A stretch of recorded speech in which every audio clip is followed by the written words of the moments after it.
Welcome to the Real Estate Reserve Podcast with your hosts, Jason Balin and Ian Horowitz.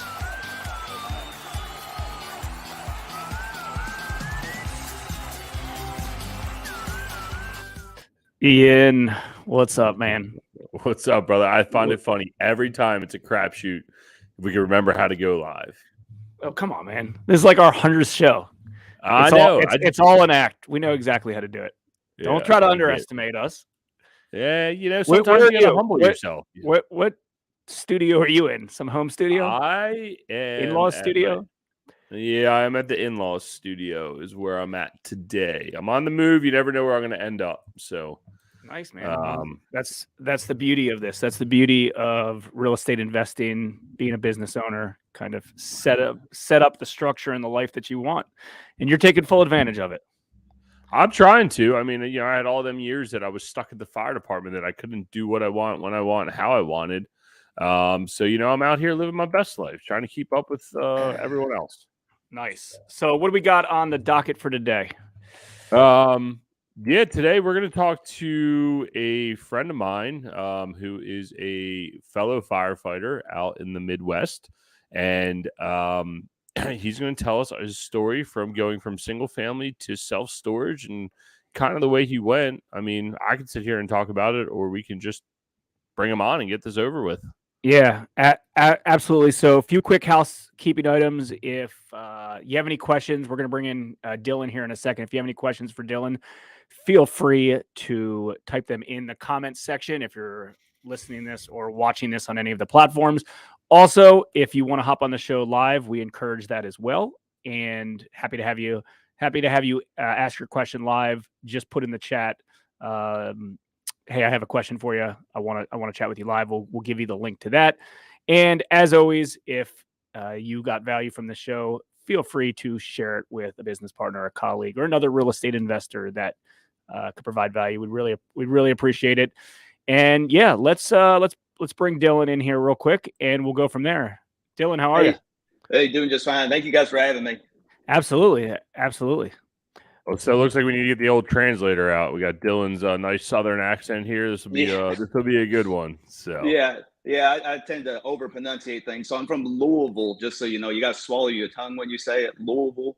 But Louisville, the Louisville Slugger. Yeah, Louisville, Louisville. Yeah, but anyway, just about me. I've kind of always been a serial entrepreneur. My background, my family actually owned a florist growing up. My grandmother and my mother owned that. And my dad was a fireman.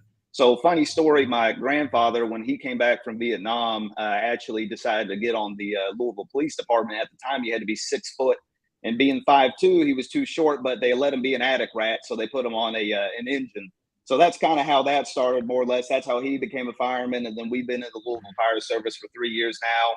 My dad and his brother, I've been on 5 years. I got in October 2016. My brother now has got about 3 years on, so that's kind of how we got into the fire service. But growing up, like I said, I grew up between my family's florist on Dixie Highway and the fire department. So I grew up between small business and the firehouse, and I've always kind of been entrepreneurial. Selling things as long as I can remember. As a kid, I said I used the cuteness factor. I'd buy things and sell to adults because who's going to say no to a 10-year-old kid, There you go. Yeah, so I've always used the puppy dog factor. And it's something that's kind of helped me even now, being an investor, because a lot of older gentlemen see me as a young guy trying to get in the business, and they really kind of want to help me out. So I build a lot of real close relationships with the people I work with. But about my investing background, I got into real estate. My first property, I think I bought 2018, 2 years after I got on the fire service. Didn't know what I was doing. It was a little bitty house kind of in Frankfort, Kentucky, in this little street that, it was just as rough as can be. Still not as bad as some of the properties I've had in downtown Louisville, but we started there, more or less ended up kind of, hoteling that house. I got in a little bit over my head. We ended up deciding to sell it and made about $10,000. After that, I decided that I was going to get into kind of wholesale. So in the last 2 or 3 years, I started doing wholesale in the city of Louisville, mostly single family. And then eventually we moved into small multifamily. We had 2 fourplexes in downtown Louisville. Both of them, were kind of C areas, more or less. Both great deals, owner finance deals. But what kind of pushed me towards self-storage, it's always something I've always been interested in. But February last year, one of our apartment buildings ended up burning up just completely. And I knew the guys that made the fire. I called them like, hey, how bad is it? Because my tenant was like, oh, we just had a kitchen fire. And they told me, hey, it's gone. The whole building's pretty much burnt up. A 4,400 square foot fourplex burnt up. So you brought him dinner the next night and said thank you, right? Yeah, pretty much. Yeah. So I was standing out there, in the cold and the snow. It was a bad ice storm. I was like, man, I don't want any kind of real estate that people can live in essentially anymore. So over the last 3 or 4 months, we've been in the process of liquidating those properties. We sold our last fourplex in January of this past year, which that in itself is an incredible deal we can dig into maybe. But long story short, got out residential, bought our first storage facility, completely off market. Everything I do is off market. It's just where we find the best deals. Bought it in July. Rents on that facility hadn't been raised since it was built in '94. 11,500 square foot. We bought it at an 8.5 cap, which at the time was still cash flowing about $800 a month. Today, our market rates are $85 per door. We're at a 22.5 cap, and I think we're clearing right around $4,000 a month off that single facility. So I'm not a high volume necessarily investor, but we go for really, really good deals. Yeah, I mean, that's the best kind. It's not about numbers. It's about your net profit per deal. I think that's one thing that a lot of real estate investors forget about these days, right? They're always concerned about doing more and more and more, and it's such an ego and it's a status thing. I want to be the biggest. I want to be the best. I want to do that. Well, look at your freaking bottom line. I know a lot of real estate investors that do a lot of deals, and their net profit, their bottom lines is not substantial and not something to write home about. So, absolutely. at the end of the day, if you're just doing a few deals and being very profitable, that's the game. Oh yeah. Walk us through a little bit more on that first deal, where you found it, how you funded it, why you decided to buy that property, things like that. I think that's always a good learning tool for real estate investors. They love to hear other stories, even if they're not success stories, even if it's a deal that flops, but they're curious how the whole deal was structured. Yeah. So do we want to go with the first storage deal, I guess? No, the first. Okay. Your first real estate deal ever. First real estate deal ever. Well, actually, my absolute first, when I was in high school, I tried to wholesale a house, which was terrible. Looking at it now, it was just a shack falling off a hill, and I shouldn't have done anything with that. I more or less drove past that one. But we'll talk about the first one I actually bought, the one that I bought in Frankfurt. That was a property that I actually found that was MLS, and it went off MLS. It was $25,000. It was a 2,200 square foot house, foreclosure, tarp on the roof. I mean, awful house. So, I mean, cosmetically, it had some potential. It was a cedar shake house. Like I said, I mean, I didn't know anything about this thing. All I knew is that I could probably rent it for about $800 a month, and it would cash flow about $500 for what I had in it, because I wasn't going to have much in it. I bought it actually using a hard money loan. I literally just took a loan out from an online lender at like 4.5%, 5% for I think $25,000. We bought it actually, if I recall, for $18,000. I put about $5,000 in it, more or less just kind of paint carpet stuff. I mean, it was livable. I think my biggest mistake on that deal was that I was trying to over renovate it. I just wasn't used to rental property. I'd never rented a house. I mean, I bought my first house when I got in the fire service because I never wanted to rent. And I got on when I was 20 years old. So up until that point, I was kind of just staying with my parents. But when we bought that property, I mean, we worked on it, just got it kind of cleaned up and everything. The area was a little bit rougher. It was an hour away from home. I thought, hey, it's not going to be hard to take and drive there and do some renovations and come back until you're doing it 5 days a week and then, on the fire department. So it just ended up being a lot more, labor intensive than what we thought. So in the end, I ended up selling it to someone locally. We made a little bit of money off it. And at the time, I was kind of disheartened, really. I was like, man, I put all this effort into it. I was sweating bullets every night because I didn't know what I was doing. I was thinking this might bankrupt me. I'm new to the fire service, not making that much money, and recently married. So we just offloaded it, made a little bit of money. But that's kind of what triggered me in the wholesale was, hey, if there's a way I can do this on paper without ever actually owning the property, then there might be something to that doesn't involve me, freaking out every time that I buy something that I don't know what I'm doing with. Yeah, but dude, Ian, I got to interrupt. Same exact thing. Go ahead, Jay. Ian, I got to interrupt. So we're probably gonna say the same exact thing. Go ahead. So, just to get the record straight, have you continued to use that lender over and over and over? That same Oh, lender? well, yeah, I've used them a couple times, but I mean, like, pretty much past that date, I mean, So- we've been doing everything out of pocket. Okay. Well, the reason why I'm asking is obviously I'm a private lender and a hard money lender. So he gave you $25,000 at 4%. Is that right? Oh yeah, it was And just that like was an online. that was annualized. Yeah, it was a secured So loan against. so this is where I'm getting at. So that Yeah, guy put up $25,000 and made $80 a month. yeah, You find capital source like that, you run, you keep moving as many oh yeah. as you can with that particular person.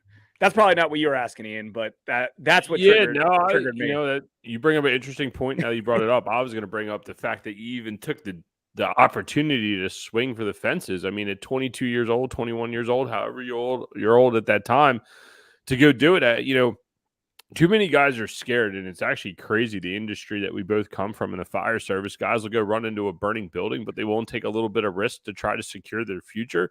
I mean, I think it's really smart that you did it from early on, and really just to be curious to even take it a step further back before your first deal. The fact that you got into the fire service, I mean, obviously you've seen your dad and your grandfather have a really good career. What made you want to, when you got into the fire service, to even say, you know what, I like this career, but hey, man, I need a secondary source of income, and this is what I want to do to try to grow my future? Yeah, I mean, to be honest, I always knew it was a good job, but like growing up, my dad, my grandfather, all of them always worked second and third jobs, kind of did something on the side just because they knew. I mean, it was a good job, but if he got hurt, it wasn't certain. So they've always kind of tried to build up their own nest egg. Personally, a lot of it when I got on, we were the second class to come through that they took away the pension. We're under a 401k. That's essentially what we work for now. And I saw the instability too of my grandfather and my dad's pension. I mean, every couple odd years it would go back through, more or less this kind of cycle where they would talk about lending against it or taking money from it, or the pension's going bankrupt, or like my 401k actually pays into their pension, but we see no real benefit, from the pension system. So just from that, I mean, just seeing them going through the constant, stresses. Luckily, they built up their own nest eggs outside of, the fire service. I just didn't want to be in that same position. I've always been one of those people. Just, I kind of swing for the fences. I've always said my best trait, I guess, as an entrepreneur is I never really see failure as failure. Like when I fail, I say, okay, what's next? I don't dwell on it. I mean, I had one property the other day that, I mean, it was incredible, a storage facility. We're looking at $20 a square foot purchasing at a 12 cap. And they told me, hey, not today, and I'm like, okay, well, what's next? There's a better property out there. I try not to dwell on those things and kind of move on, so that's kind of one of my best traits there. But I mean, really for me, it's not a money thing. And, that's something that I've really kind of had to tell my other firefighters because, it can come off sometimes when you're talking about ignorance or not talking about ignorance, but talking about finances and investments as ignorance, or that you're better than people. And I try to be a resource for the guys I work with, like, hey, you really got to kind of set this up for yourself because the fire service isn't guaranteed. At any time, any of us can get hurt. And what I've realized is the guys that I work with have my back, but only, I mean, they can only go so far. They can't, take and financially support my family if I was to go off because of, a real emergency, or, I mean, God bless if I was to die. I mean, there's certain things in line that they can kind of provide to our family, but there's an extent. And for me, it was just about freedom. It was about offering something to my family that would allow us to live a lifestyle we want. Me personally, being 5 years on, the fire service is great. I love it. My family's always been in it, but I wanted something that when I had kids, instead of being gone at 24, it doesn't sound like a lot until you do it all the time. You don't realize how time restrictive that really is on your schedule. I wanted something that if and when I have kids, they just implemented this last year. We get 3 months off, more or less is like FMLA time paid. So I want to be able to take that time and then reevaluate, do I want to go back or do I want to do this full time? For me, it's all about options. Yeah, I would say the number one thing that was the biggest gut check I have ever had was this last go around when I broke my ankle, broke it on a fire. And you know what? First few days, everyone's like, hey, man, you're good. You're good. You still feel like you're a part of something. But then a few days in, you're like, damn, I'm out here on my own, right? Like, yeah, you're still getting paid, but it's just like, you got all this free time and your mind starts racing. And next, it's like, man, we've really built something that allows us to go out and do what we want, when we want, how we want. And I agree with you. You don't realize how constricting your 24-hour shift is, even though it's go in, enjoy your time, and go put fires out. You don't realize how much time you're losing and how much headspace all that stuff takes up. I mean, recently, obviously, what happened here in Baltimore. I've been reflecting on a lot of things and like talking to my wife and the dumb shit that I did at work, some of the sticky situations I've been in. But even some of the crap that you see, you don't realize how much of that stuff that you carry with you, even though we all shake it off, laugh about it, have a cup of coffee and tell some jokes, So I agree with you 100%, man. Yeah, and that's the thing, with the fire service, I love it, but it will change your worldview. That's something I tell people is that, when you go through working in the fire department, everything in life has a different lens, because everything that was an emergency to you before, if someone's not in the process of dying or there's a fire, it's not a real emergency. It puts things through a different lens, but at the same time, you do carry a whole lot of that with you. It makes you see people differently. It makes you see houses differently, family situations differently. I mean, it can help or hurt you, and every day is kind of a roller coaster of emotion. One day you'll see something beautiful. I've delivered 3 babies. And at the same time, I've been with families that have lost their kids. I mean, it's intense. That's the best thing you can say. Yeah.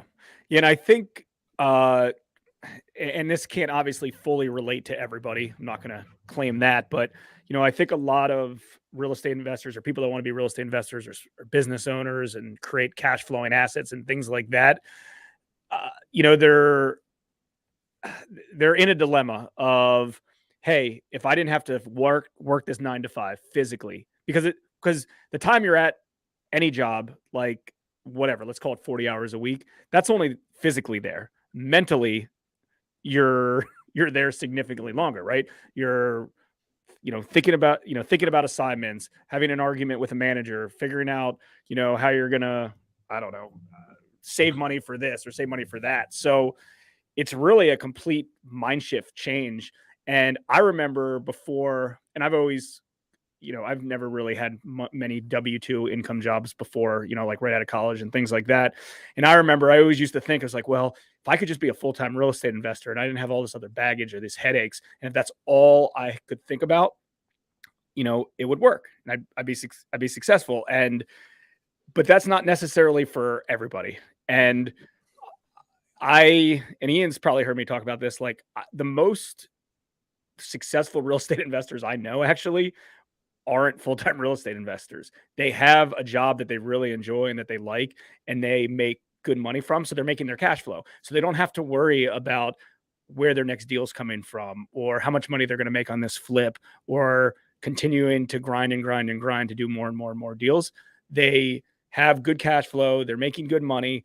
And then they can go and they can devote their free time or their other energy into doing a deal, and then the next deal and the next deal. They don't have to worry about it. I mean, if you go all in and you quit, right, something, and to be a full-time real estate investor, and you, and you, let's say you're buying a property and you're flipping it and you think you're going to make 40 grand, and that's supposed to carry you for the next, I don't know, 4 months, 6 months of your life, whatever it is, and that deal flops. That's really hard to pick up the pieces and, do that again. But if you have a full-time job and you have good money that comes in and that happens, it's like, well, you know what?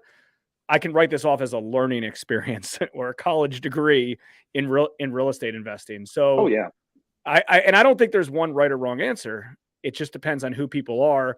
I mean, obviously, you were younger when you started. Me and Ian were younger when we started, so it's easier. Like this is, if we all started after we had kids, after we got married, things are different, right? You need a little bit more security. In your life. Do I think personality types like all three of ours could be successful in it? Absolutely, because we'll be successful in everything, and that's an important thing to think about. Like, if you're not going to be a successful if you weren't a successful real estate investor, I think it's going to be hard for you to potentially be successful in something else. But if you're successful in one thing, you're going to be successful in the next thing and the next thing and the next thing and next thing. It's because you're going to do whatever it takes to win.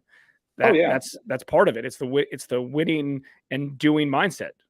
It's kind of like for me, it's been a domino effect. That's why I was kind of saying with the businesses. Like when I was in high school, I had a detailing business, and that kind of graduated. At one point, I worked with a car lot. I started actually flipping cars, and then once I started flipping cars, then I was like, well, I'm starting to get some capital. Let's start looking into houses, and that's why we got into houses and started doing wholesale. Built up enough money, got into buying small multifamily, and then started doing small commercial, real estate wholesale kind of as well. And then we cashed out that, more or less to go into storage. So I've always kind of domino affected things, kind of to have that safety net. I've tried a lot of different things, and each thing I've tried, I've carried along, certain lessons. There's just lessons in business, that you learn as you go, no matter what the industry.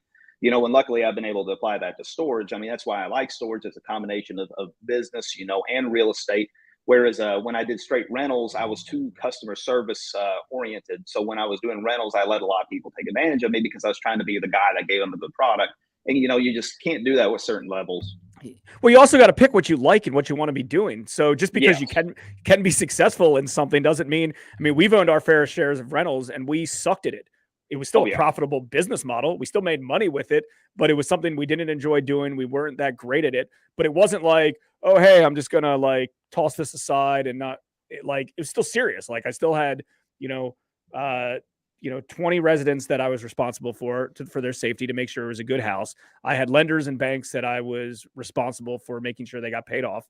I had, our employees that were property managing. I had to make sure they were taken care of. So it wasn't like, oh, hey, I don't want to do this anymore. It was cool. I'm going to ramp this thing down. And it was still a profitable business. So the point being is, I think most real estate investors, their transition is they try to wholesale, they try to flip, they buy, they have rentals, potentially they transition into some other things, and they're not going to like all of those things. They're just not, they're whatever. Like I like hard money lending and private lending. Like I feel like I'm good at it. It's something that I enjoy doing. So that's what I go all in. So I think the point is, if you are kind of dabbling in a few different things right now, figure out which one you like, because every one of those models works in every single market. It doesn't matter. It doesn't matter where we are in the market. There's always a good time to wholesale, buy rentals, buy flips, buy storage, buy everything, be a lender. Doesn't matter if the market's going like this or if the market's going like this. If you have the right business model in place, you're still going to be successful with it. Well, I think too, if you're passionate about something, as you're saying, that really plays a large part into it. Because the commercial, the small commercial, small multifamily, we had all the fourplexes and stuff. They made good money, at the time. And the one that I got, owner finance, was an incredible deal. We made a whole lot of money, a great return on that. But the thing being with that is, I hated it. It was stressful. I fired 6 contractors, here whenever we were doing our fourplex, and ended up having to do most of the repairs myself. Took way longer than what I wanted, and I was losing sleep over it. For me, the whole point of this investing journey was about a lifestyle option, more or less, just so that I can, wake up, do what I want, when I want, with who I want, more or less, and provide for my family. For me, like I said, it's not about big flashy things. It's if I want to wake up and, I want to call my parents because they're mostly retired, semi-retired. My brother's on the fire department, and say, hey, let's go rent a house in Florida for 2 weeks and just go spend time together. For me, that time freedom is more important, that financial freedom, than any of the money to begin with, and I've really landed in storage and absolutely love it because it gives me an option to be customer service, centric, to implement little things, you can tweak and stuff. There's only so much you can tweak on an apartment complex, especially at 4 units, that's going to bring any kind of extra income. But with storage, there's so many ways to capitalize on different opportunities. I just like the option that you can be as creative as you want and kind of build your investment, your income, just based on your creativity and what you're willing to try. And not only your creativity is the fact that it really does provide true time freedom, right? Mm-hmm. In the storage world, and I'd be interested in how you manage, I got to assume it's similar to us, is that you're probably running an unmanned facility. That unmanned facility allows you to operate anywhere in the world at any given time. And the best thing about storage is there's not too many emergencies in the world. Not like, I'll pull up a picture. This is the service call that I got this morning. I don't usually check them. Dan sent me a picture, and this is what I got this morning. There's a broken staircase. Hopefully everybody can see it. Yeah. We have no clue what our tenant did last night, right? And those are the things that, like you were saying earlier, is that in storage, you don't need, there's not someone supposed to be living in your unit, right? Like you have a little more freedom. You get to be more diversified. You get to be way more creative. I totally agree with all those statements. And I do think storage is one of the best asset classes that allow you to be free along with, being creative inside your business. I always tell everybody it's the most forgiving business in the world. And I was talking to another pretty sophisticated operator. They literally said the same exact words. I'm like, yo, did we talk before? Or did I listen to you? He's like, no, most forgiving business in the world. So I totally agree with that statement. Really quick, I did want to ask you, you've had this progression from, starting with detailing and flipping and moving up and moving up and moving up, as we all should. We always should be moving up asset classes and doing bigger and not bigger and better, but just better stuff that's more aligned with your life. One thing that it appears to be is that it seems as though that you're trying to self-fund all the way through your journey. Can you talk about kind of what your capital stack looks like and whatever it is, why that works for you, whether it's being debt-free or only using your own capital or using investor capital, what works best for you and why? Yeah, I'd love to talk about that. Me personally, I'm very open about finances. A lot of the guys on the fire department, newer guys too, know that there's somebody that I'm one of those guys they can come to. Might cost them a cup of coffee more or less outside of work, but I'm happy to discuss any kind of financial strategy that they want, real estate, whatever, to kind of help them on that thing. So I'm very, very open about that. It's been a slow effect. The last couple of properties is when we picked up the most traction, to be honest, between the storage, and our building our equity there. I guess now is a good time to dig into that fourplex. So up until that point, we probably only had maybe $20,000, $30,000 liquid capital. That fourplex that we ended up buying, I bought it for $80,000, 100% owner financed, about 3.25, 15-year amortization, 5-year balloon. And I convinced the guy to give me $10,000 towards a repair credit. So, I had pretty much nothing in this business. The cash flow that we got off of it, we were able to reinvest in it. I think I had $5,000 pretty much of cash flow in it. So I put all in all, maybe let me see, that would be closer to $100,000 in this building. And we just sold it for $220,000, literally a year and like 5 days past the time we had it. So we netted, close to 130,000, more or less, somewhere around there, 125, 130. So that's a big chunk of our money we have right now, which, by the way, that's 1031 funds. So if anybody has anything, let me know. But so that's kind of how we built it. Over the years, like I said, we've kind of done a bunch of different little things. We've been building more and more capital. Today, personally, I probably got just a hair over about $250,000 liquid. Just to be honest. And, for me, it's not that I don't play well with others. It's not that, I don't want necessarily partners. It goes back to that freedom thing. I want to be in control of my investment. I want to be able to kind of make the changes in the business. Now, I've got people constantly who come to me. We've got probably about $500,000 just lined up in capital of people who want to invest with us. But, I'm having a hard time more or less finding the deals. It's just very, very competitive out there. So, today, we're looking to place that money to buy some more storage. Our cash flow across all our properties today, in some notes, I have a couple notes out there, is right around $5,000 a month. That's what we're actually netting off those properties. But yeah, it's just been a slow trickle thing. A lot of that is just I try to play it safe. Like you said, with me having the fire department as a primary source of income, I've told people from the beginning is, hey, I don't have to be cutthroat like some of these other investors out here because, I have something to fall back on. So I try to do good business.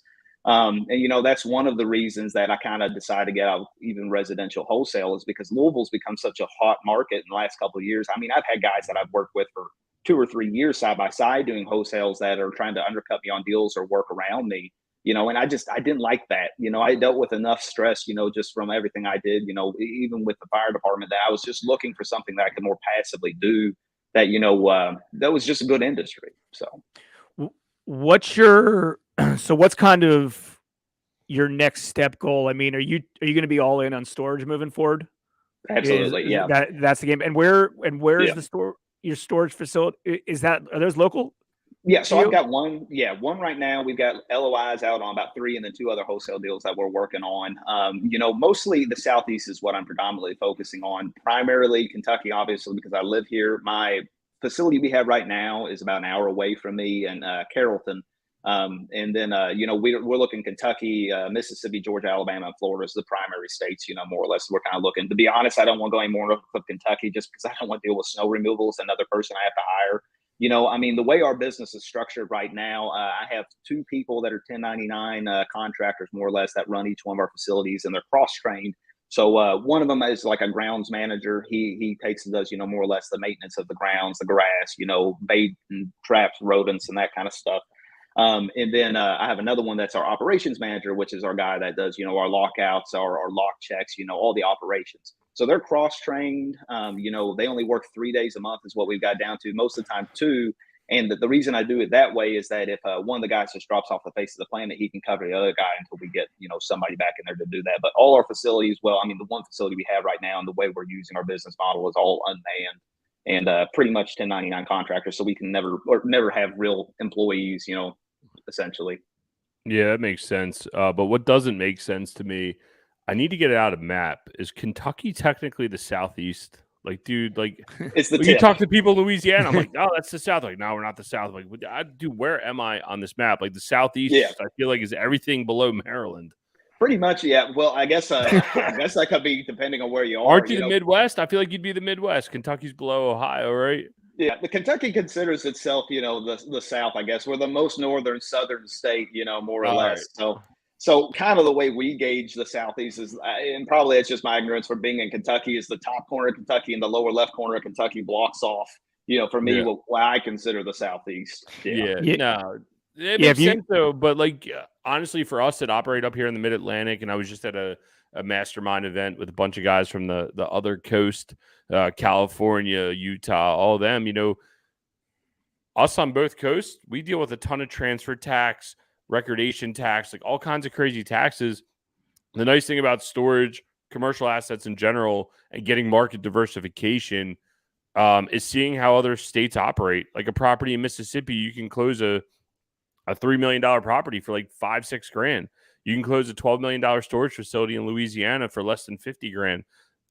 Half that price cost me triple the amount in Maryland, because we get taxed on our mortgage amount, we get taxed on transfer, we get taxed on recordation, we get there's an excise tax inside of Baltimore City if you're over $3 million, another 0.75% that you pay, just all taxes. And it's for what, right? Oh yeah.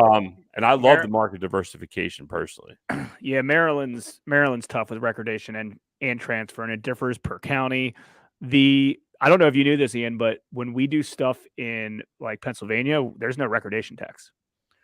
Only transfer. Well, it's just the school tax and the transfer tax here. Which So, but the recordation in Maryland's a lot. Yeah, it's one. It's 1.5. When you use the term recordation, people think oh yeah, it cost me $80 to record it, and it's no, around here it's 1.5% plus right the $80. Yeah, plus walking it through and everything else. When we looked at in Little Rock, I remember calling the guy. He's like, "Yeah, you know what the mortgage is?" I was like, "So what's the mortgage recordation tax?" Start going through all these things. He's like, "Well, it's 10 cents a page." I said, "What do you mean 10 cents a page?" I couldn't fathom it. Yeah, every page you got to record, it's 10 cents. I was it's a few bucks. Versus we pay mortgage and assignment of rents. Was it 0.75% here in Maryland based on your aggregate mortgage amount above and beyond? It's a lot. It makes it challenge. It makes it challenging on stuff. And so that's interesting. So everyone who gets either in storage or gets into storage seems to want to continue to be in storage for lots of reasons. Mostly less headaches, more reward, better cash flow. You don't need a huge operation kind of in place. I know Ian owns quite a bit of storage facilities, and I've been involved in some of those with him, so I see kind of how it is. But is there anyone that gets into storage that leaves storage? Do either of you two know that? Yeah, I wouldn't think. Family operators that don't get it. They can't do it. They can't make that bridge because they're so used to what they're doing. They just don't get it. There's a facility in Baton Rouge that's been for sale forever. I think it finally traded, but it was a bunch of multifamily operators that just shit the bed that couldn't do it. Look, everyone says storage is easy, but it's easy compared to what we're used to doing in the residential world. But there's a whole new set of challenges, right? The new set of challenges It is dynamic pricing. It is insurance. It is how you're going to market to get tenants, right? And all these different things that you can do inside of storage versus multifamily, you're dealing with consumer type products. Jason, I'm sure your set of I couldn't be a lender because I can't do all the paperwork. That's your sphere of genius inside of your business that allows you to operate. The same thing with notes, like residential, you deal with contractors. You're dealing in notes, you deal in lawyers, you deal in title companies. It's just not what we do. So I think there's definitely a big difference that can some people don't stay. Yeah, I would definitely wish a lot of more people would leave the storage industry because competition is so hard, but yeah. I mean, I agree with you totally. I think some people, everybody has their thing, more or less. Some people do like the multifamily side. I personally like storage. Also, one of the reasons just is because of the simplicity of the construction. I've done ground up construction renovations, ranging from houses built in the 1900s all the way to the 1800s. I mean, those are tough. But to be honest, I mean, just personally around here, and this shows how probably country I am, we have several Amish crews that we work with that are fantastic. And the only reason I love to work with them is they show up, they do the work they're going to say, and they deal in concrete, wood, and steel. So, I mean, I've got built-in guys that can do everything I need, and I'm not chasing contractors. So, I mean, around my area geographically in the South, I found that that's an easier asset to deal with just because that kind of construction, is very, very familiar, especially in rural areas. So they're easy to, kind of construct, manage, and fix. Yeah, no, it definitely makes sense. And, it's, again, everything that you the other nice thing about the South, I think, in storage in general is you get to build in some unique positions that you can't build residential real estate, right? Another thing is that you can build in brownfields, flood zones. There's unique ways to navigate property lines. And that's the nice thing about storage and potentially doing ground up. And you guys down in the South, there's still a lot of towns that aren't incorporated and literally have no building requirements, right? Like where we are, you can't even change a window without having to get a permit. My buddy Terry out in Alabama, he's like, yeah, I don't need permits. I put the buildings up. I said, what do you mean? He's like, yeah, no zoning, no planning. I just went and put the buildings up. I was like, So it's a free for all. Like he can build whatever he wants. Yeah, just put your buildings on your property line. Yeah, and it doesn't even have to be. Could it be a hotel instead of storage? If it was by right, I mean, whatever there's there's still whatever the zoning was currently set up. But if it was a flexible zoning type, as long as it fits there, so there's no he didn't have to get a permit. No, I mean, Dillon would probably know better, but there's definitely spots in the South that you literally don't need anything, the rest of the country. For example, where we own in Carrollton, the city of Carrollton itself is considered under its own zoning. They have a planning and zoning board, but within the city limits itself, so right outside of that is the county. And at the county level, the only thing you have to adhere to is the state building code. As long as you take and build to the state building code, it doesn't even have to be inspected most of the time, especially in these kind of structures. I mean, if and when they ever pop up an inspection, they could condemn you if you did it wrong. But I mean, storage is so easy to build. It's very unlikely it's going to end up happening. So I mean, outside of certain areas, outside of a major metropolitans, maybe. I mean, there is no zoning. It's not zoned right. It's just there's no zoning. So the only reason you want to stay in the Southeast is for it isn't because it's close to you. It's more just because, you don't want to deal with snow removal. You don't want to deal with anything else I mean, obviously a lot of places that are not in the Southeast also have basements, right? Because they're colder climates. So they don't, they need basements. But it's not because you want to drive there and look at the facilities yourself, right? Or is that the reason? I mean, like personally, it's my backyard. I've been to all those states, so like I kind of know a rough of what the communities are and kind of the trends in certain cities. I mean, of course, that's ever changing, but I know geographically where certain things are and what areas kind of to avoid. The other thing too is just cost of living. When you look across the entire United States, I mean, like Mississippi, Alabama, and Georgia, almost in that order, are some of the cheapest states, in the United States. The lower, it has to be the lower 48 to live in. So with that being said, like we can typically buy in those areas at close to or below, replacement costs because just the cost of living's low. I mean, the rents aren't necessarily high, but with inflation and everything else, that's going to continue to go up. So if we can buy them, cheaper than replacement cost, reposition them, and then, kind of at that time they should cash flow. But as the markets continue to appreciate, especially with a large influx of people moving into these kind of areas, we're kind of betting on that growth as well. Yeah, all the Northerners are moving down south, and then all the people that don't like their politics are moving into other states. And well, we won't go down the politics route, but people are getting out and about, right? Oh yeah. George, we'll get to your question in a second because I want Dillon to tell this story. You don't have to get specific to what the property is. And if anybody has any other questions for Dillon before we let him go, please pop them in or shoot us a message. Happy to bring you on and talk. But Dillon, I just want everyone to understand how dedicated you are to your business. If you could tell the story about you driving 1,500 miles to go and meet a seller, you don't have to say where it is because you're still working through the contract, but just kind of how that went for you and why you felt the need to get in your truck the next day and drive 1,500 miles to go meet this seller.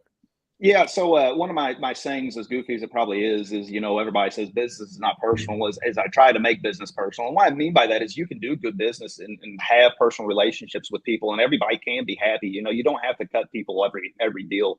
But the one you're talking about specifically, it's in the Florida Panhandle. I guess that's the best way to put it without being too geographic. And of course, I'm in Kentucky, so we're talking about a 10-hour drive. Now, it's an area that I frequent anyway. My wife and I were kind of wanting to get out of town, which is one of the excuses I end up using. But this was a real good facility. I mean, you and I have spoke about it. It's 11,000 square foot on a 2-acre tract inside a major metropolitan. The seller, she had owned the business for about 30 years, I think, operated that location, been in business about 50 years. She was just kind of getting towards retirement age. Real nice lady. I just spoke with her on the phone, and I mean, everything just sounded right. I told my wife, I was like, this could be a $3 million deal. Our purchase price was $600,000. So I mean, it was great. Now it needed a lot more work than what we ended up figuring. That's kind of why we went more of a different route with that, which we'll probably discuss at a later date. But with that being said, the lady was just super nice, had no technology. I mean, she faxed. That's all she had. She had a landline that she ran at the business, and she could only be reached there from 10 to 3 every day. So I knew there was no way I could get an email contract in front of her. So I told my wife, I was like, hey, this is a really good deal. This could be the one that, more or less, if we buy it, this could set us up for a really long time. We like the area anyway. Why don't we drive down there and meet with her tomorrow? And she was kind of on the edge anyway, just kind of telling me, I've had people call, but nobody's really kind of come by and everything. I told her, I'm like, hey, I'm from Kentucky. I'll be there tomorrow before you close. So sure enough, we left, I think, about 4:00 that morning and drove down to this area just to kind of meet with her face to face. And I know it's crazy, we didn't have it under contract, but I mean, I knew at the time that there was no possible way we would get it under contract unless we were pretty much in front of her, and we didn't have contacts in the town that we could work with. I mean, she was just real skittish. She built this business over 30 years in this location, just didn't know how to offload it, not familiar with real estate contracts at all. So we packed up the van and drove down there more or less, to take in just sit in front of her, just say, hey, we're good people. We came from Kentucky to meet you, so obviously we're pretty serious about it. Let me explain how a real estate contract works. And, we were able to strike a deal. Now it's still, it's verbal right now. We have it under a more or less LOI, but we're right in the process of inking the paper to finish it up just because of a couple issues she had. How'd you even find that deal, just out of curiosity, without sharing? Oh, just cold calling. I mean, the way I cold call is it's very rudimentary, but it works. I mean, I seriously will go from state to state, and I will pull lists of every county in that state by population. And I start with the lowest underdog, usually around 10,000 population per county, because most of your REITs aren't going to go in those areas. And I will go over Google Maps and look literally over that city and try to identify them in the largest city in that area, and then back search them using PropStream and skip trace them. And what minimum square footage are you interested in? 10,000 or even smaller than that? 10,000 really. To be honest, we're kind of up in that closer to 20. I'd really rather be around 20. Yeah. But I mean, if we get a good deal, a 10 can cash flow as much as a 20 if it's an insane deal. What's do you try to be at 20 a square at those smaller ones? Or, I mean, I know bigger ones, rule of thumb is 30 or a little, even a little bit more as things get competitive. Yeah. But that size, like 20 a square foot? Yeah, I mean, honestly, there's such a lack of inventory out there. Before we were right around 2025. To be honest, now somewhere around 30 or under is where I like to be. 40 is the absolute top I really want to pay because I mean, replacement cost is close to that around most areas that we're looking in. 40 to 55 depending on the area and the land cost. Yeah. But I mean, yeah, 20,000 square foot. I kind of evaluate on a cap rate. I like to buy at least around a 6, but there has to be a huge upside of value add. We try to stabilize in year one somewhere around a 10 with about a 40% cash on cash. And again, we're tell me if I'm wrong about this, but your plan isn't to ever finance these things. They're just to get cash, pay cash on these things. Well, No no, bank money? I mean, we leverage on Okay. everything. Yeah, of course. I mean, that's just the best way to get cash on cash. I mean, that's what we do is we just leverage our properties. I would consider paying cash for something, but if we do, I mean, we're going to refinance out of it because we're Yeah. looking to stack it, over Okay. time. Okay. Yeah, you're in growth mode. You need leverage where it's appropriate and keep it moving. Yeah, and I like owner finance deals too. I actively seek those. I've got one in Georgia right now that's a 10% down. I think we'll be buying it at about an 8.5 cap as well, and I think it's about a 17-year one. The rents, I mean, can double and still support it. It's literally just a little small facility, 14,000 square foot, but it's in pretty much this huge apartment area that's surrounded, by apartments with two major fairways on both sides, and one's an extra space, and the other one I want to say is a cube smart. So I mean, it's kind of like this, just a little blip in between two major ones that's charging a third of what they're renting. Yeah, no, you're definitely doing it right. You're using lead sources that nobody else is doing. Most people want to get in and do the work. They say they want to do the work, but 9 times out of 10, the reason they don't find a deal is because they're not willing to do the work. I mean, you're literally going out there, pulling lists, going to towns, and looking for rooftops via Google Maps. I mean, dude, that's gangster, if you ask me. It's tough. It's tough. Yeah, no, I mean, it's a lot of work Yeah. for for a little bit of squeeze. But when you're talking about a storage deal or a commercial deal in general, or could even be a single family piece of real estate, if you find the right deal, all that time, energy, and effort, one deal could pay you 6 figures, if not more. I mean, the one that you're working on in the Panhandle, if everything goes right, it's a multi-6-figure deal. Should we be able to structure it correctly? So yeah, man, we definitely appreciate you sharing everything. We do have, let's see, a few questions. Okay. George, how do I find deals where I can participate in? Dillon, I don't think you're basically just doing wholesale deals right now, right? Yeah, I mean, wholesale. So, kind of the way I structure it is we're always looking for off market. If it's a good enough deal, we have the liquid capital, we'll knock it down and we'll keep it. If it's something either I'm not familiar with the area, or we just don't have a way to capitalize on it, we'll kind of try to go the wholesale route to more or less kind of pull some money out to put into our own deals. I mean, I just say for that kind of question, just get involved. Local groups, they're out there. They might be hard to find, especially in like that. But I mean, Storage Rebel, Facebook groups. I mean, there's all kinds of ways to get involved out there without necessarily having to buy. Yeah, if you want to invest side by side with someone, you can always check out our website, equitywarehouse.com, and we do some case studies. What's your website where, George, if he's looking for a deal directly, you can find some wholesale deals? Yeah, so we've got two websites, obviously, for the storage. The other one is storagesource.net, and that's just my wholesale site. More or less, it's just a buy-sell page. We kind of collect information. That way we can list people's or our properties on there. But that's what we just use. It's just more or less our own kind of little personal form of an MLS where we can put documents, all the information. It's pretty much like a redneck Crexy. So, yeah. All right. Yeah. Perfect. I love it. Yeah. Other than that, man, we really appreciate your time and sharing and being transparent with your story. We don't interview gurus. We try to interview people that are doing real deals and doing real things. And I mean, the stuff that you shared today, absolute nuggets. Anyone that wants to find a deal, I think they should be going on looking at a town, looking for rooftops, and you could find a storage deal tomorrow if you wanted to find one. So. Well, there's plenty of there's plenty. Yeah, it's tough, but there's plenty of them out there, and absolutely, the numbers, the numbers still, the numbers still work in a lot of spots. And one of the things that, I heard from somebody, which I'll never forget, is, I'm trying to think of the best way to phrase it, that, only 20% of self-storage facilities are owned by REITs and large institutions and big players. 80% of them are still mom and pop, which is the complete opposite of multifamily, where multifamily 80% are owned by big REITs and big operations, and 20% are mom and pop. So there's just the barrier to entry to get in is a lot more. And there's still cheap capital out there. There's a lot of banks and hard money lenders and institutional backed capital that did not play in the self-storage space a few years ago.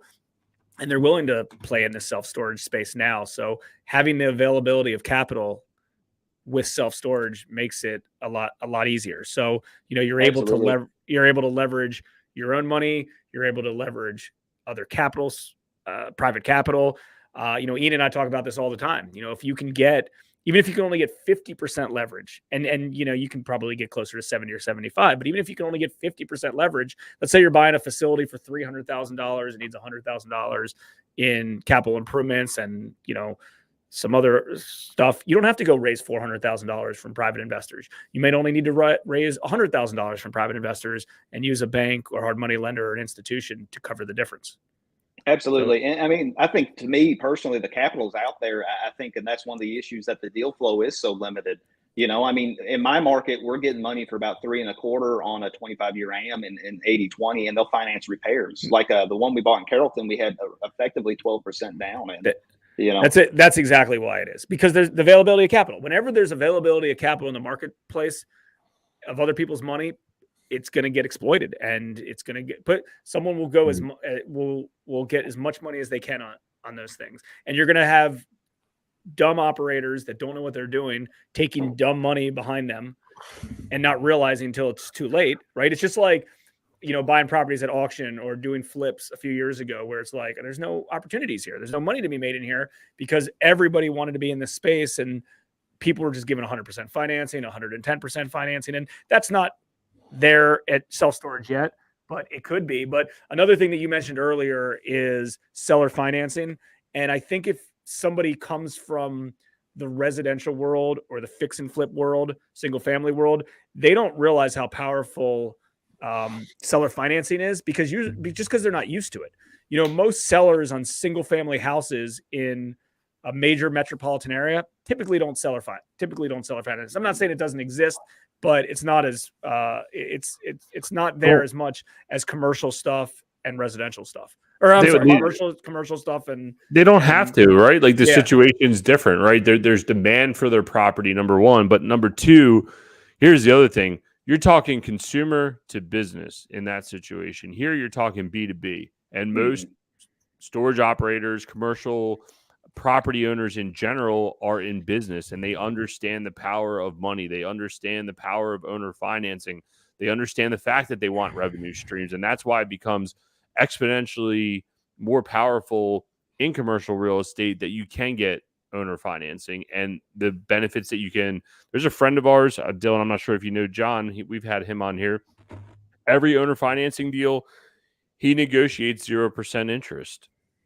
I said, John, why are you doing that? He's like, well, I give them what they want and I'll pay them what they want later, right? Like, I'm giving them what they want up front. I'm satisfying their needs, and I'm basically just financing my interest costs. I'm like, dude, what a great idea. And then he's paying down interest every single month. And you could pay more. You could pay more. 100%. It could be a win-win situation on that if you can set it up like that. And there's so many deals that I've seen in the, like you said, Ian, business transactions, commercial property, industrial properties, office complexes, self-storage, where seller financing is kind of like part of the deal, right? They get a hard money loan or a bank loan for 70% of it, or 50, 60, 70% of it. Then they raise some private capital, and then they get seller financing, and it's great. And like he said, I mean, you could pay more when your cost of capital is zero.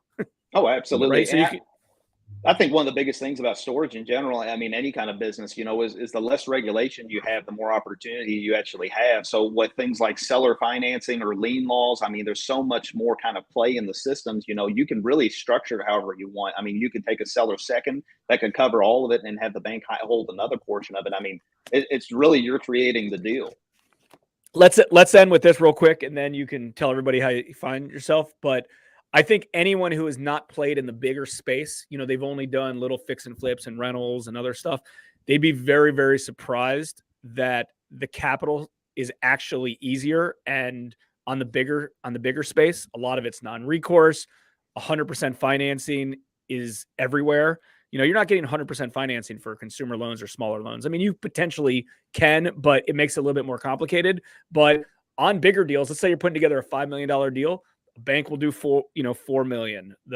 You bring in $500,000 of seller financing, you bring in $500,000 of other capital investor, and you're in 100% financing without a dollar out of your pocket. And people think like, oh, hey, how can I go buy a $2 million property if I don't have enough money to buy a $200,000 property? Well, you might need less money if you do it that way. So and that was surprising to me as well. You know, years back when we, were involved in that and we lend on projects like that, and I see it all the time. And it's the beauty of it. It's great. And then the bigger you get, maybe these loans don't have guarantees, or they're not recourse, or they have limited guarantees. It's definitely something that everyone should entertain. Yeah, 100%. I think where creativity lies is where the opportunity is. I mean, you can create anything, if you have enough room to play with it. Yeah, I'm stealing that quote. That's a good one. Yeah. That's a good one. That's solid. Hey, Dillon, where's the best place everyone can find you on the internet, your website? How can people get in touch with you if they want to talk to you? Oh, yeah. I'm pretty easy to find. I'm on Facebook and Instagram. That's the two things I'm predominantly on. I think my username's it's @smallbizky is the easiest way. Other than that, if anybody wants to email me any questions, or if anybody has anything, especially in the southeastern Kentucky, we're actively trying to find those 1031 fund placements still. Email is Dillon, Dillon @simply, it's spelled SIMPLI, stored. Wrong side, that side. Stored.com, and then also storagesource.net's our wholesale website. Yeah. Excellent. Yeah, and feel free to put that in the feed as well of this, because this is populated on Facebook and YouTube and LinkedIn and a bunch of other platforms. So cool. Well, I certainly appreciate it. I think everybody got a lot of knowledge. I got some knowledge myself. It's always great to hear success stories, and I think you have a good one. So I appreciate that. Yeah, I appreciate you guys having me. I'm not high volume, but I really think it's about building a lifestyle that you want. And if anybody has any questions for me, please reach out to me. I'd love to have another maybe follow up with you guys in a year or so just to see where things are. So definitely, it's we'll put it on the books, and we appreciate you being so transparent and really enjoy the conversation. And we'll catch you guys on the next one. Bye, Dillon. Thanks again. Thanks for tuning in to the Real Estate Reserve podcast. Do us a favor and like, comment, and share our broadcast. It helps the algorithm and helps us spread the word too.